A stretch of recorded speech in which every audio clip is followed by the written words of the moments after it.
È stato condiviso con i sindacati del comparto il provvedimento che la Giunta porterà in aula nella legge di stabilità per allineare la borsa di studio dei medici di medicina generale che frequentano la scuola regionale del Ceformed a quella percepita da chi segue le scuole di specialità universitarie.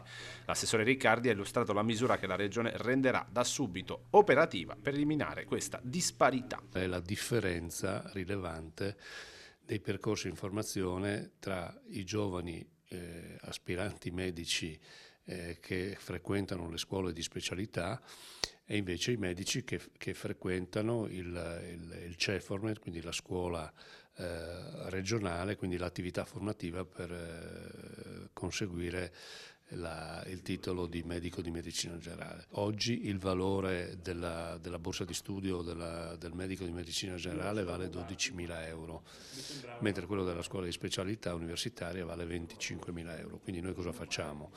Anche perché riteniamo non solo che sia giusto, ma che anche sia una forma attrattiva nei confronti dei giovani, allineeremo i 12.000 ai 25.000, lo faremo per tutti coloro che già frequentano questo percorso di studio, e questo valore determina una spesa annua di 1.600.000 euro che abbiamo programmato nel triennale per un valore complessivo di 4.800.000 euro.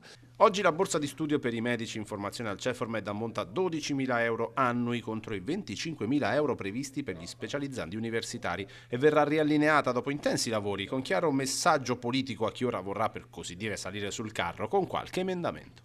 È una misura importante, è una misura sulla quale stavamo lavorando da tempo, che non si risolve con qualche emendamentino che qualche consigliere regionale ha in mente per dover metterci il cappello sopra. Le cose sono piuttosto complicate, quindi oltre alla norma, oltre alla condivisione con i sindacati, anche le coperture. Ci siamo arrivati e io penso che questo sia un grande risultato a beneficio dei giovani in formazione.